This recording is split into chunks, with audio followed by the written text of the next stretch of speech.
I always thought family came first.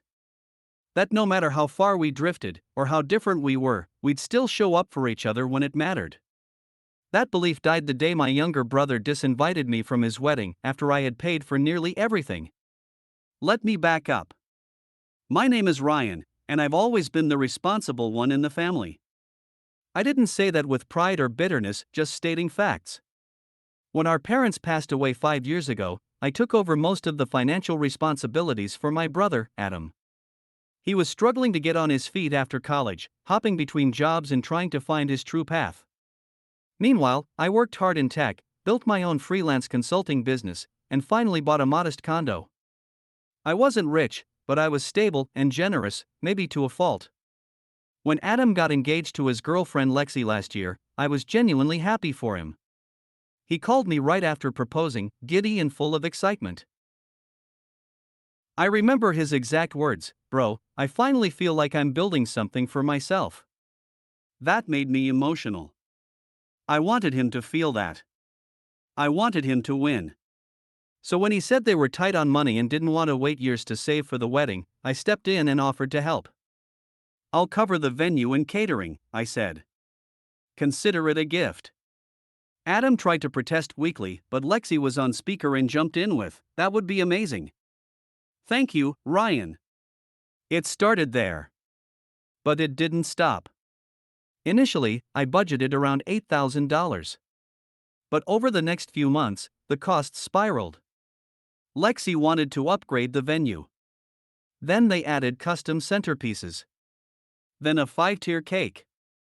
Then a live string quartet. I said yes to most of it. Every time Adam hesitated to ask, Lexi would follow up later with, "Hey Ryan, is there any chance you could also help with the dress deposit? Or the florist just quoted us higher, could you cover the difference?" By the time everything was locked in, I had spent nearly $17,000. But I didn't say anything. I figured it's family.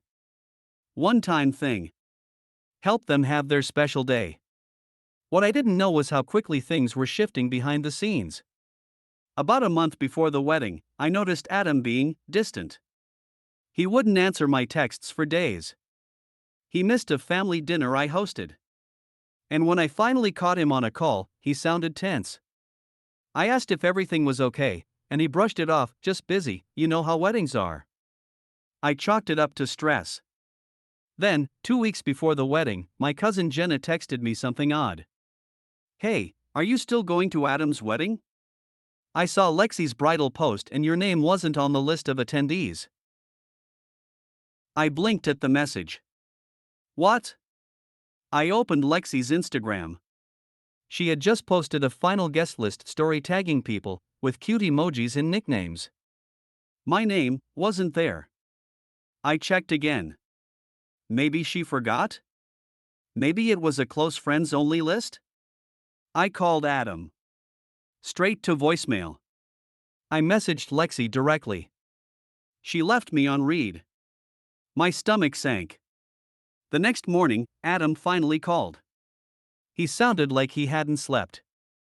"Hey, I meant to talk to you about this," he began. I waited. "There's been a change. Lexi and I talked, and we think it's best if you don't come to the wedding." Silence. I thought I misheard. "What?" "It's nothing personal, man," he said. "It's just, there's been tension. Lexi feels like you've been overstepping. Like you're trying to control things just because you helped financially." I was stunned.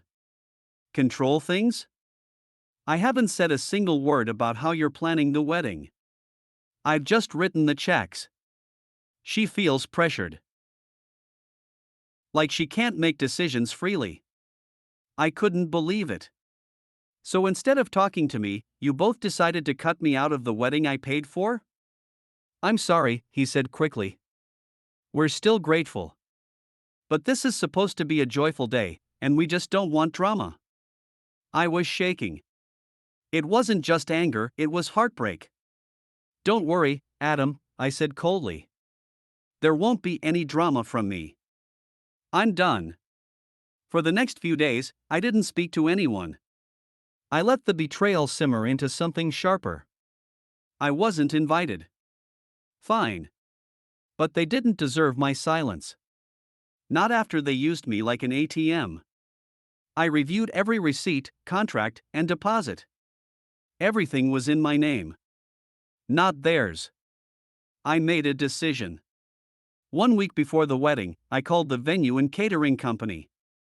Hi, I need to cancel the upcoming event scheduled under my name. The venue coordinator paused. Are you sure? It's quite last minute. Yes, I said flatly. The hosts and I had a disagreement, and I won't be funding the event anymore. I didn't stop there. I contacted the florist, the quartet, the cake vendor. All of it was in my name. Every vendor had the same reaction: shock, some frustration, but ultimately, they confirmed cancellation after I provided proof of payment and ID. Deposits were non-refundable in some cases, but I didn't care. I'd rather lose a few thousand than let them walk all over me. They didn't find out until the night before.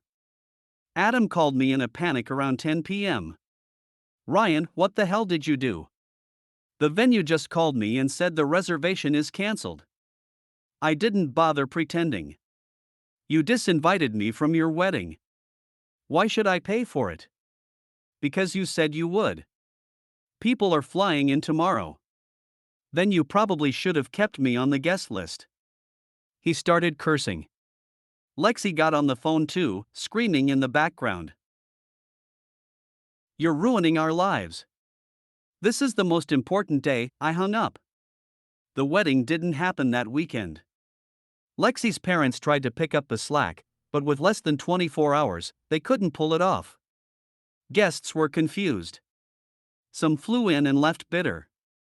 Others assumed there was family drama. Lexi made a vague Instagram post blaming an unreliable vendor, but that didn't hold up when people started asking questions. The truth came out eventually. Jenna told everyone at the next family gathering what really happened. That I paid, then got disinvited, then canceled everything. And most of my family actually sided with me. I didn't expect that.